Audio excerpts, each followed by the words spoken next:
Pretty much the one, but not the victory. How do you sort of sum it up? With discipline. Yeah, we had 23 points off the tee. That sums it up. Yeah, I thought our discipline wasn't great. Like you're all good and ready to go. Can you hear me from that side? We already started. Okay, we started already. Why don't I just mute him for a second? I'll come back. Sorry. Okay. Right, can you hear me that side? Yes, yes. We hear you very well. Right? Right, Okay, let's get started. Thank you very much. This is our press conference with the captain and the coach. And Nathan, I see your hand up. You can go first. Thank you. Thank you, Ray. Maybe you both can come in here. My question is regarding the set pieces and points decision. You guys both state that you guys rely heavily on the set pieces as a strength and won't change much. Fair enough. It seemed to work on most occasions, but in recent games from the Lions to now, there's a trend of going for the 3 instead of the 5-pointer in the first half. Can you just talk us through the thought process behind the decision making with the points, and don't you feel those decisions affected you today, and especially going forward when bonus points are taken into consideration for Rugby Champs title? On the other, yeah, cool. Yeah, well, we have to win the game first. So we take if the points are available, we're gonna take the points first, you know, and that's the thing. We wanna build scope with pressure, and yeah, and if our maul is dominant and our scrum is dominant, then we'll go for that as well. So we get the feeling in the field, and we also, the coach, if we feel something, he will send a message to the team. But if it's a kickable opportunity, we're definitely going for points first, unless we are really dominant in a specific set piece, then we'll go for it. Thank you, Sia. Ken Ball. Then the last one. Okay, So sorry, then Nathan, the last you had one. the second question. Yes, thank you. And then the last one, Sia, this comes back to my isiXhosa question I asked during the week regarding the readiness of the Springboks post-quarantine. I'll rephrase my statement from the week, followed by my formal question to you. This comes back to the first game whereby you fell short against the Lions after the first Lions test post-quarantine. And you gave the reassurance that you guys were excited and hungry for this game. But what happened today? Just talk us through the good and the bad. I'm sure you can give us more insight, considering you had the sideline view as well. Yeah, I will never. As a team, we will never use not being ready as an excuse. You know, the moment that you accept the game and step on the field, that means you're ready. And both, like the other teams, also had to go through the same thing.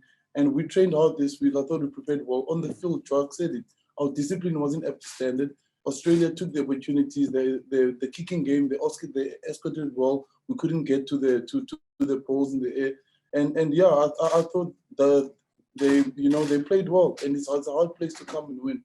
I wouldn't blame it on not being prepared. I thought, yeah, we prepared as well as we could this week.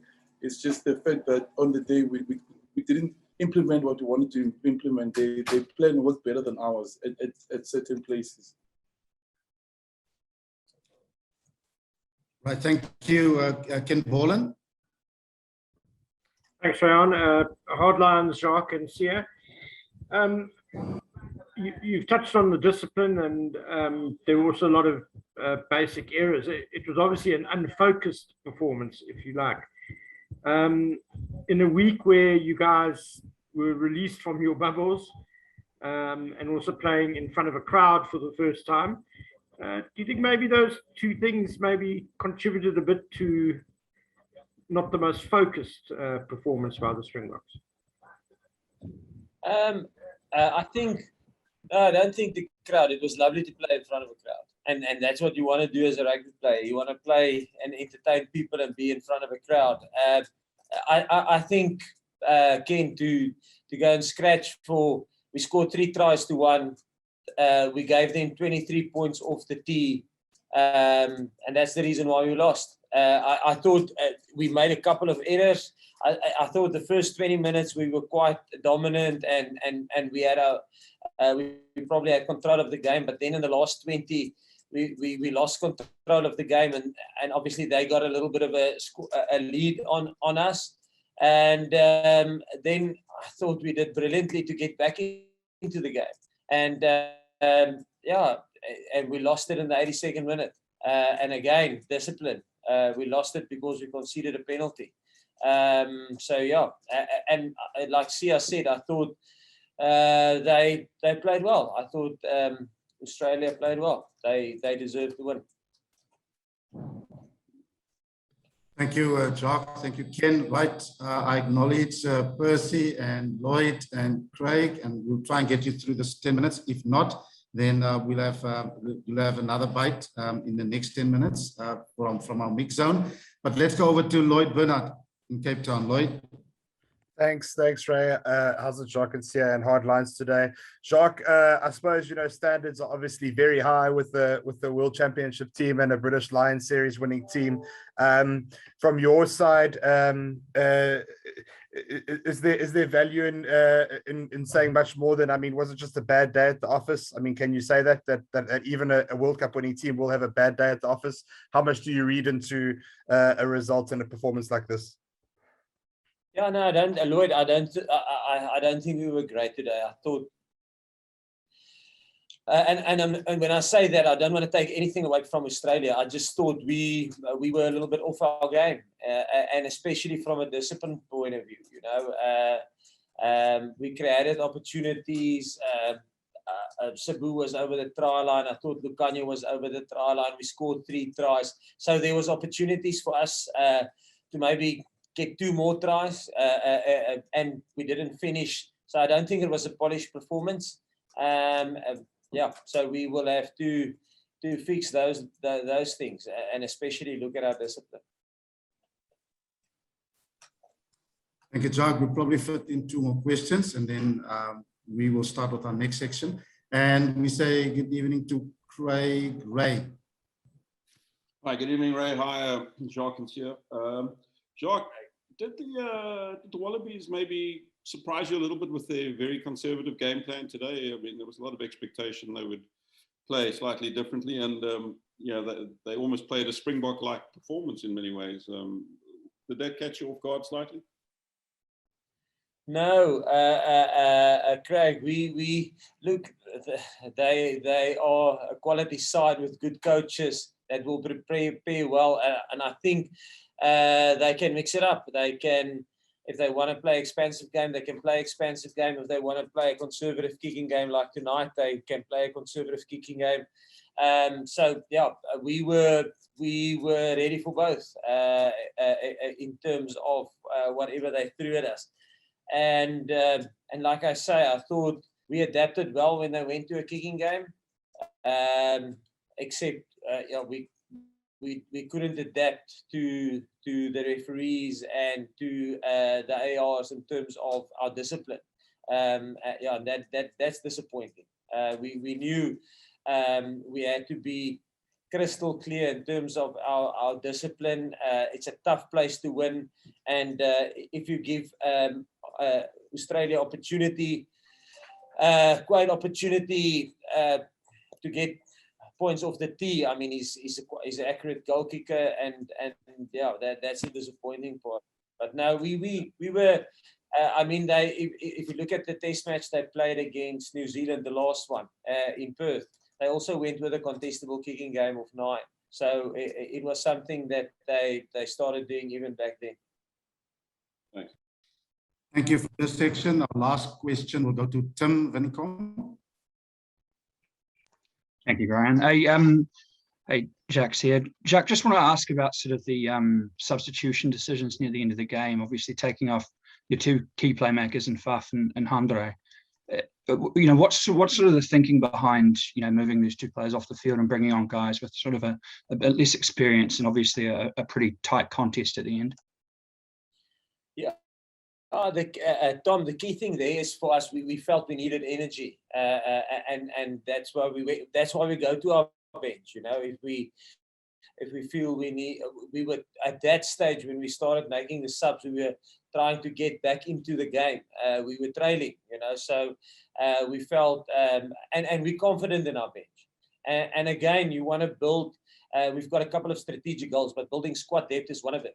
And those guys who came on, they would have learned a lot of lessons today. And sometimes you pay dearly for you pay like we pay today with a loss, but they would have learned valuable lessons in terms of making big decisions under pressure today.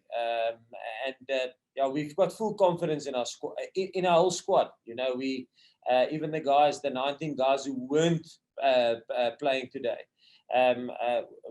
We feel that going forward and looking at now wanting to win the rugby championship, wanting to win every game, but we also must have an eye on 2023 and start creating squad depth and experience within our squad. And yeah, so full confidence in those two guys. Thank you. Thank you, Tim. Thank you, Jacques and Sia. If you can just stay seated, we'll get off this link and we'll get onto our own mixed zone link for the South African media, and then we'll continue our media conference. Thank you very much. Yeah, I thought we were going to sit with you guys first. Yeah.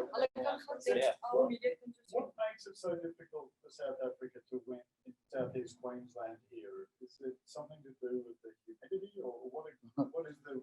I mean, it's probably a place where South Africa has one of its less good records. To be honest. No, to be honest, I can't pinpoint to what it is, but today I thought Australia were good, and they really took the opportunities. And like I said, like we both said, our discipline wasn't good, but I wouldn't want to take anything away from Australia. No, they took every single opportunities that they got. So well done to them. But they always pitch up when you play them. It's always difficult, you know, to play them here and when you play them in Suncorp as well. So yeah, but I can't pinpoint and say it's a weather, and I don't think it's anything like that. Like they just show up.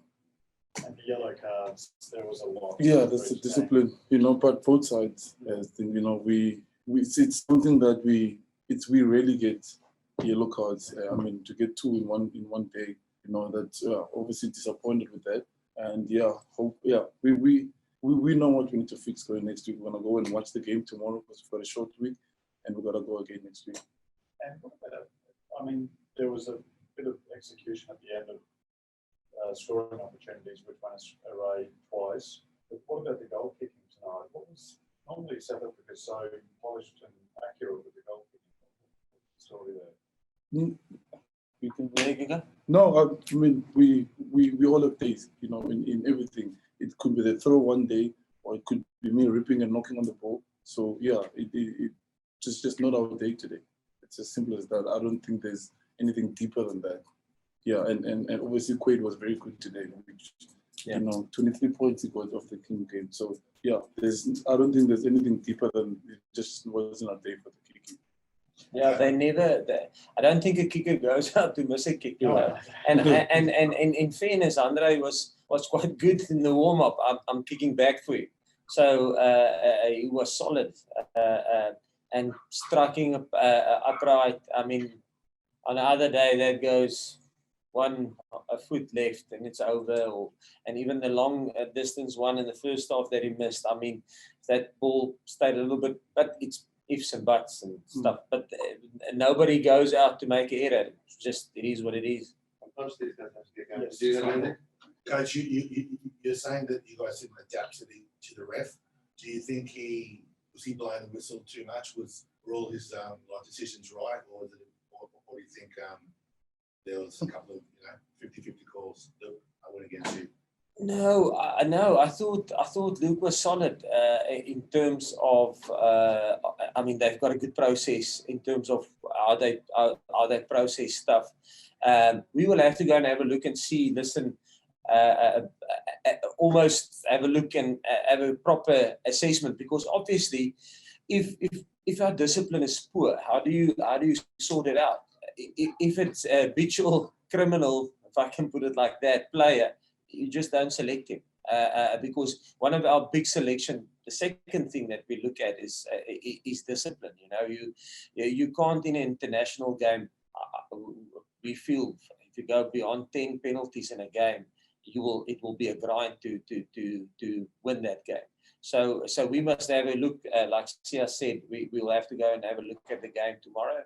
And look at the penalties that we conceded and have a look and say, listen, or was it maybe 50-50 and you can excuse the guy? Because sometimes it is 50-50 and sometimes it goes for you, sometimes it goes against you. But if it's clear cut, listen, just ill discipline, and it's continuous ill discipline from one guy, then you probably will. I think coaches must first take the responsibility, because then we didn't put enough effort into that skill set of his game during the week, and then we must take ownership of that. But then also the player must take ownership of that as well.